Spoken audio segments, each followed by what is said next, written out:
आज जयपुर में सरपंच संघ की तरफ से आज एक मीटिंग रखी गई। मीटिंग में आगे आने वाली आगामी धरने प्रदर्शन और सरकार के खिलाफ धरना देने की रणनीति बनाई गई। आओ कुछ सरपंच हमारे साथ हैं, इनसे जानते हैं आगे की रणनीति किस प्रकार क्या रहेगी। हाँ बताएं सरपंच साहब, आगे की क्या रहेगी, किस प्रकार। अभी हमने बताया कि आज पूरे प्रदेश की कार्यकारिणी के और जिलाध्यक्षों की मीटिंग हमने जयपुर में रखी है और सरकार हमारी बातों पर ध्यान नहीं दे रही है। इस वजह से आज हमको यहाँ पर इकट्ठा होना पड़ा और सभी ने मिलकर और सभी की जो राय आई है उसके अंदर हमारा यह है कि हम 4 तारीख को शहीद स्मारक पर सांकेतिक धरना 1 दिन का दिया जाएगा और उसके बाद में 3 तारीख से 5 तारीख से लेकर 13 तारीख तक हम पूरे प्रदेश के अंदर जिला स्तर पर धरने प्रदर्शन करेंगे। तब भी सरकार अगर हमारी बातें नहीं मानती है तो हम 15 तारीख को जयपुर के अंदर शहीद स्मारक पर इकट्ठे होंगे और सभी सरपंच सभी साथियों के साथ वार्ड पंचों के साथ मिलकर और हम मुख्यमंत्री कार्यालय का घेराव करेंगे और मुख्यमंत्री निवास के लिए हम सभी एकत्रित होकर कूच करेंगे। जैसे इन्होंने बताया, जैसे आपकी क्या क्या मांगे हैं, जैसे प्रमुख केंद्र सरकार राज्य सरकार से।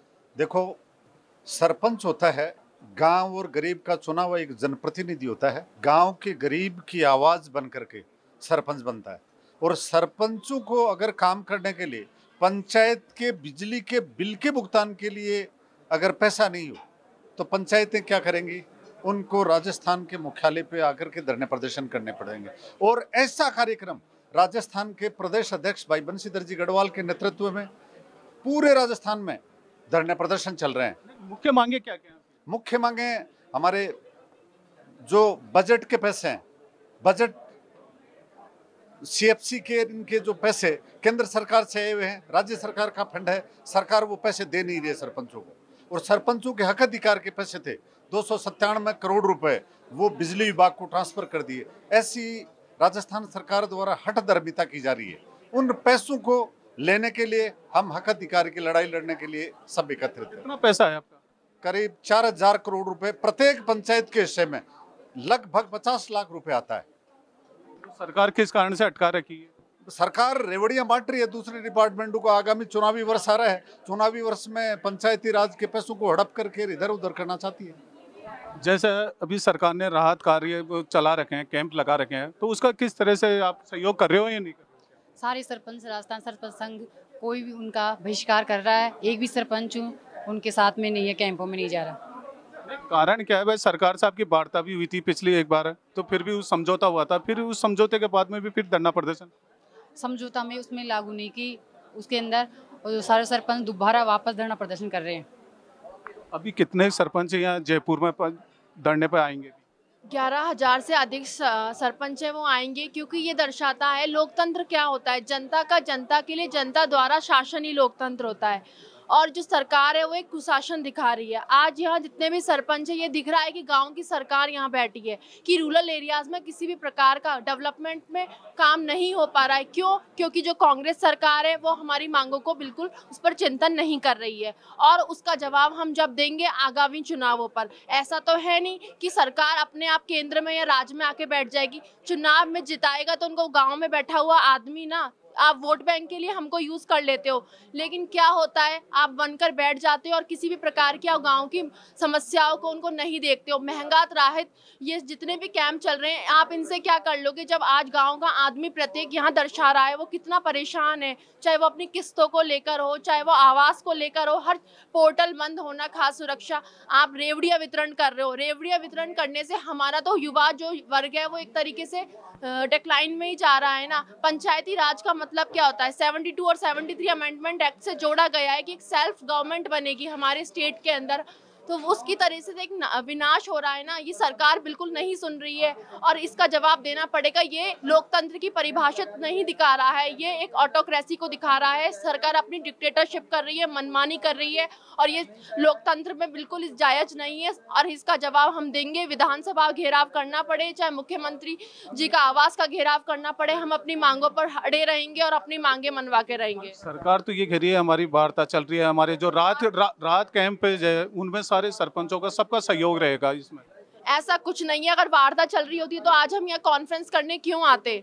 आज आपके सब प्रत्यक्ष को प्रमाण की जरूरत नहीं होती। अगर वार्ता चल रही होती तो हम धरने पर क्यों बैठे होते? जब हमारी बातें मान ली जाती तो आज हमें ये नौबत क्यों आती कि बार बार हमें घेराव करना पड़ रहा है, बार बार हमें धरना प्रदर्शन करना पड़ रहा है। अगर सरकार इसी तरह चिंतन करती सरपंच की बातों को तो आज हम यहाँ नहीं होते। सभी जिले मुख्यालयों पर प्रदर्शन चल रहा है। सभी जिलों में, प्रत्येक ब्लॉक्स में, सब जगह सरपंच अपने धरने पर हैं और वो हटेंगे नहीं जब तक सरकार हमारी बातें नहीं मान लेगी। ये राहत कैंप में यानी सारे सरपंच धरने प्रदर्शन पे, कोई रात उसमें कैंप नहीं है। नहीं है। और सरकार क्या है? जो जनता है उनको चुनकर ही तो सरकार भेज रही है। सरकार एक तरीके से वो नहीं हो सकती। ये लोकतंत्र की परिभाषा को शोभित नहीं कर रहा है। जिस तरीके से सरकार अपनी मनमानी कर रही है, ये लोकतंत्र नहीं है, ये डिक्टेटरशिप है, ये तानाशाही है। हमारे प्रदेश के अंदर किसानों के साथ हो, चाहे वो आपने देख लीजिए प्रदेश में कितनी चीजें ऐसी हुई हैं। आज अपने प्रदेश के अंदर क्या युवा है उसके साथ कितना अन्याय हुआ है। चाहे वो आप किसी भी मामले में देख लीजिए, आप सरकार को पेपर लीक मामले में देख लीजिए, सरकार ने हमारी ERCP की मांगे नहीं सुनी, किसी भी मांगों पर ध्यान नहीं दिया।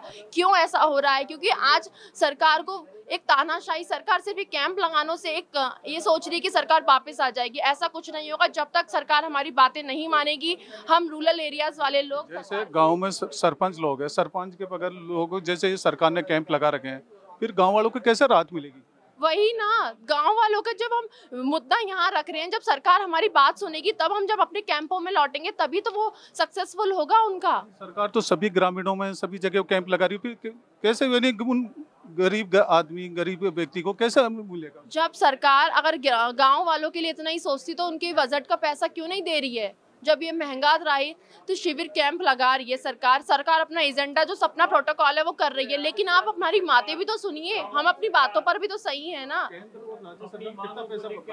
हमारा भी बहुत पैसा बाकी है और उसके आंकड़े हैं जिस प्रकार, लेकिन सरकार को हमारी बातों को सुनना पड़ेगा। पहले भी हमने धरना प्रदर्शन के साथ कि जैसे कि एक खास सुरक्षा वाला पोर्टल जो बंद है, जो ये आवास वाला जो है, जो विद्युत विभाग को पैसा ट्रांसफर कर दिया है, सरपंच के उस खाते में नहीं आया, वो हमारी प्रमुख मांगे। और ऐसी कई सारी 11 सूत्रीय मांगे हैं हमारी। हम चाहे आप हमारा मानदेय सेकेंडरी कर लीजिए, लेकिन हमें वो पैसा तो दीजिए जिससे कि हम रूरल एरियाज का डेवलपमेंट कर पाए। आज भी भारत का 70% जो वो है निवास है वो भारतीय का, वो एक गांव में विकास करता है और आप उन विकास के ऊपर ध्यान ही नहीं दे रहे। तो किस प्रकार आप सोचते हैं कि आप फिर केंद्र में आ जाएंगे? राज्य कैंपों का बहिष्कार रहेगा? हाँ, हम तो बिल्कुल कैंपों का बहिष्कार करेंगे। अगर सरकार फिर भी नहीं सुनती तो फिर आगे क्या रहेगा? हम धरना प्रदर्शन करेंगे और लोकतंत्र का हमें पता है किस तरीके से हम अपने लॉ एंड ऑर्डर को बिल्कुल डिस्टर्ब नहीं करेंगे। लेकिन हम धरना प्रदर्शन करना पड़े, चाहे आप हमें जेल में डालो, हमें कोई फर्क नहीं पड़ता, लेकिन हम हमारी मांगों को मनवा कर रहेंगे। जी भाई साहब, राजस्थान सरकार की हठधर्मिता की वजह से आज राजस्थान की गाँव की सरकार लगभग 13,000 सरपंच अपनी मांगों को लेकर आंदोलनरत हैं। उनकी मुख्य मांग यह है कि जो राजस्थान सरकार के गांव का विकास का हिस्सा जो राज्य वित्त आयोग एवं केंद्रीय वित्त आयोग में जो वैधानिक अधिकार दे रखे हैं, जो पिछले 1 साल से राजस्थान की सरकार ने राज्य वित्त आयोग का 1 पैसा ग्राम पंचायतों के हिस्सा का खाते में नहीं डाला, जिस वजह से ग्राम पंचायतों के अंदर विकास का कार्य ठप हो गया। एवं जो भारत सरकार से 1500 करोड़ रुपए जो गाँवों के हिस्से की राशि थी वो भी राजस्थान सरकार ने रोक के अन्य स्कीम पे खर्च कर ली, जिस वजह से केंद्र सरकार एवं राज्य सरकार दोनों के राज्य वित्त आयोग का पैसा नहीं मिलने की वजह से गांव में सरपंचों को विकास कार्य करने में समस्या आ गई। मजबूर होकर इसलिए सरपंचों को आंदोलन होना पड़ा। गांव गरीब किसान को कैसे इसमें राहत मिलेगी? किस तरह से राहत मिलेगी? इस शिविर से हड़ताल कर रखी है, इस शिविर से किसी प्रकार की कोई मतलब राहत मिलने वाली नहीं है। ये एक तरीके से ढोंग है। बाकी ये पंजीयन तो ऑनलाइन पे कभी भी जाके कोई भी आदमी वैसे ही करा सकता है, जबकि राज्य सरकार ये मांग कर रही है कि हम खाद्य सुरक्षा तहत लोगों को लाभान्वित करेंगे। मैं ये बताना चाह रहा हूँ कि माननीय मुख्यमंत्री महोदय ने पिछली बार बजट विधानसभा के अंदर घोषणा की थी कि 10 लाख पात्र लोगों को खाद्य सुरक्षा से जोड़ेंगे, जबकि 1 साल से खाद्य सुरक्षा का पोर्टल बंद पड़ा है। फिर कैसे लाभ मिलेगा? मुख्यमंत्री आप बता दीजिए कि वो खाद्य सुरक्षा पोर्टल ही बंद है तो कैसे लाभ मिलेगा?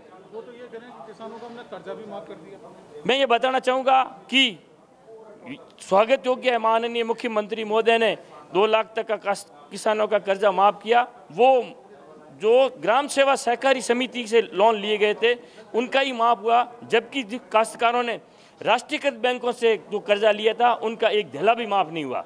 हम ये मांग करते हैं कि अगर उनको फ़ायदे देना है तो जिस किसानों ने राष्ट्रीयकृत लोगों से लागत बैंकों से लोन लिया था उनका कर्जा माफ़ करे माननीय मुख्यमंत्री महोदय।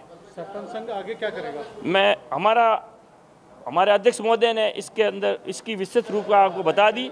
अगर हमारी मांगें राजस्थान सरकार ने नहीं मानी गई तो 4 तारीख को सभी जयपुर के अंदर 1 दिवसीय धरना दिया जाएगा। उसके उपरांत भी अगर मांगें नहीं मानी गई है तो पूरे राजस्थान के जिला मुख्यालयों पर जाके प्रदर्शन किया जाएगा। उसके उपरांत भी हमारी आगे मांगें नहीं मानी जाती है तो 15 तारीख को जयपुर के अंदर शहीद स्मारक पे पूरे राजस्थान के सरपंच एवं वार्ड एकत्र होंगे एवं मुख्यमंत्री आवास का घेराव किया जाएगा, जिसकी समस्त प्रकार की जिम्मेवारी राजस्थान सरकार की होगी। रोशन अली, प्रदेश कार्यकारी अध्यक्ष, सरपंच संघ राजस्थान। सरकार तो ये भी कह रही है कि सरपंच सब लोग, मंत्रालय कर्मचारी सब हड़ताल पे है, फिर भी गाँव के अंदर राहत कैंप में भीड़ पड़ रही है। मैं ये बताना माननीय मुख्यमंत्री जी साहब, मुख्यमंत्री जी महोदय कह रहे हैं कि विधायक मांगते मांगते थक जाएंगे, मैं देता देता नहीं थकूंगा, जबकि राजस्थान के सरपंच अपने हिस्से की राशि मांग रहे हैं, वो भी नहीं दे रहे हैं। कितनी है टोटल? राज्य वित्त आयोग के 3000 करोड़ बकाया है और सेंटर का 1500 करोड़ रुपए बकाया है। वो राजस्थान सरकार रोक के बैठी है। जो वो सरपंच हक मांग रहे हैं वो तो नहीं दे रहे हैं। माननीय मुख्यमंत्री को दे, एमएलए साहब मांगते मांगते थक जाएंगे, मैं देता देता नहीं थकूंगा। सरपंच आंदोलन कर रहे हैं, वो भी विकास का पैसा नहीं दे रही है। कहाँ विकास हो रहा है? सरकार से कोई वार्ता हुई? सरकार से हमारी 2 स्तर पर वार्ता हुई, परंतु वार्ता की सहमति नहीं बनी। उन्होंने कहा हमारे पास अभी पैसे देने के लिए नहीं है, जबकि सरपंच संघ ने ये मांग रखी कि ये संविधान के अंदर उनका हमारा वैधानिक अधिकार है कि जो हमारे राशि है वो हमारे खातों के अंदर रिलीज की जाए। पूरे राजस्थान के अंदर पूरे प्रदर्शन चल रहे हैं। माननीय मुख्यमंत्री जी बता रहे हैं कि जन सैलाब उमड़ रहा है, वो पंजीयन के लिए आ रहे हैं। एमएलए हमारे जो सरपंच साथी हैं कोई किसी प्रकार का मतलब सहयोग नहीं कर रहे हैं। एक भी वो कह रहे हैं कि हमने इतने पट्टे जारी कर दिए। सरपंच हड़ताल पे हैं, ग्राम सेवक हड़ताल पे हैं, तो फिर किसने साइन, किससे हस्ताक्षर वो पट्टे जारी हुए हैं? आप भी उनसे पूछ लीजिए कि वो पट्टे जारी करने वाला कौन था और किसने पट्टे जारी किए। ये देखा सरपंचों का सबका यही कहना था कि हमारी मांगे मानी जाए, नहीं तो हम ये जो राहत का कैंप लगा रखी है सरकार, इनका सरपंचों ने सभी ने बहिष्कार कर रखा है और जो हमारा पैसा है वो हमें वापस दिया जाए। वीडियो जर्नलिस्ट मालचंद गोस्वामी के साथ गणेश यादव, थिंक 360, जयपुर।